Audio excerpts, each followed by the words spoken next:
Bon la team, j'espère que vous allez bien.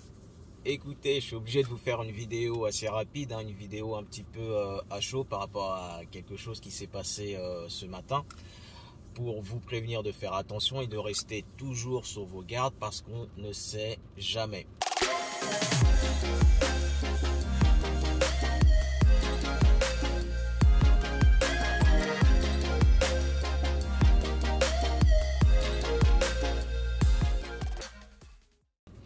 Donc ce matin, j'ai déposé, donc là on est le 10 mars. Ce matin, j'ai déposé à 4 heures des clients espagnols, des clients espagnols au terminal 1. Donc la course s'est bien passée. On est arrivé au terminal 1 à 4 heures. Donc là, je me connecte sur les applis. Il y a une course qui sonne sur une appli. Donc pour le moment, je tairai le nom en espérant justement qu'ils vont me répondre assez rapidement. Excusez-moi, hop. Je vais me déconnecter. Voilà. Donc, en espérant qu'ils vont me rappeler assez rapidement, parce que j'ai remonté l'information et je trouve que c'est assez grave ce qui s'est passé. Donc, ça sonne sur une appli, comme je vous l'ai indiqué. Pour le moment, je dirai le nom de cette application. La personne se trouvait également au terminal 1, au dépose minute du terminal 1. Je remonte dans la voiture. Je mets ma ceinture, j'avais aidé les clients justement à descendre leurs bagages. Et là, je me prépare à avancer dans le terminal. Pour ceux qui connaissent le terminal 1, bien évidemment, c'est un arc de cercle. Et là, quelqu'un monte dans le véhicule directement.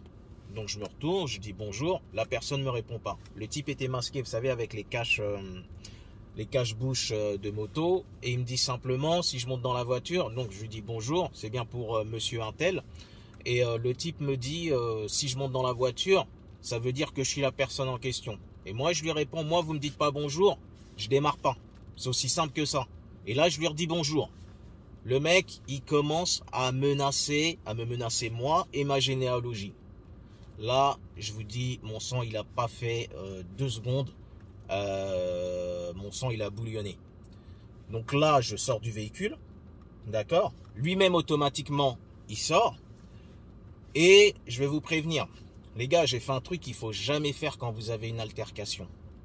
Ne laissez jamais personne venir à moins d'1 mètre de vous. Parce que le gars, au final, a continué à m'insulter.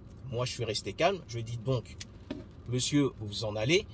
Enfin, monsieur, on va dire que j'adoucis un petit peu les mots que j'ai utilisés. Et il est venu tête à tête au niveau de ma casquette. Donc bon, il avait un sac sur sa main droite, sa main gauche était levé. En général, les chiens qui aboient ne meurent jamais. Mais j'aurais jamais dû le laisser approcher à moins d'1 mètre.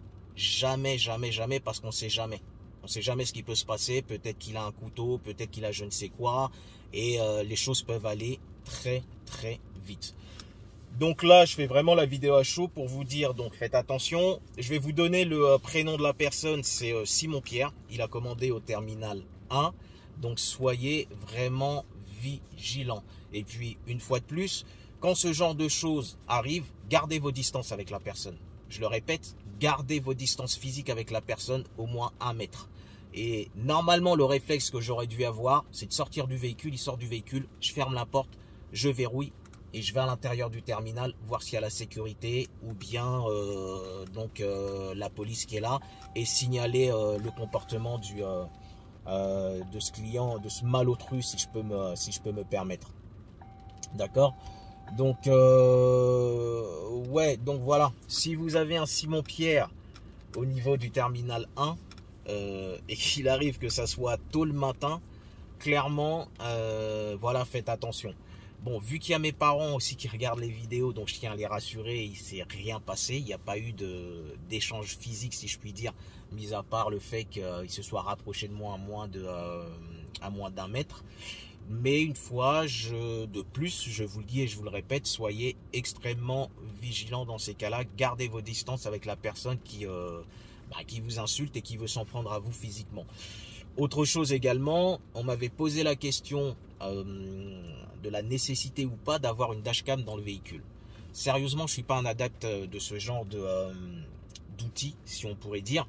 Parce que, voilà, surtout quand vous faites de la clientèle perso, ça fait un peu bizarre si vous avez une dashcam. Bon, vous pouvez le justifier en disant que c'est pour l'assurance et c'est une sécurité aussi bien pour le client que pour vous, parce qu'il vous est peut-être déjà arrivé des altercations ou autres. Mais jusqu'à présent, j'étais pas trop chaud. Franchement, j'étais pas trop chaud. Mais là, avec ce qui vient de se passer, parce que imaginez quelque chose. Il n'y a pas de dashcam. Il y a une altercation. Moi, me sentant en danger, c'est moi qui porte le premier coup. Comment est-ce que je vais justifier, si j'ai pas de dashcam, entre guillemets, que j'ai été amené à avoir ce comportement parce que la personne, elle m'a menacé verbalement, certes, mais elle m'a menacé et les menaces sont allées très loin. Vous voyez? Donc, c'est pas des choses qui arrivent tous les jours, en toute franchise, hein. En 2016, en 7 ans d'activité, il m'est arrivé, c'est ma deuxième grosse altercation. La première, si vous voulez, je vous raconterai dans une autre vidéo, une personne qui était en état d'ébriété très avancé, qui était donc derrière sur ma droite, qui a voulu mettre un coup avec sa mallette là, et j'ai esquivé de justesse. Donc voilà, sinon pour le reste, en temps normal, il y a pas de souci.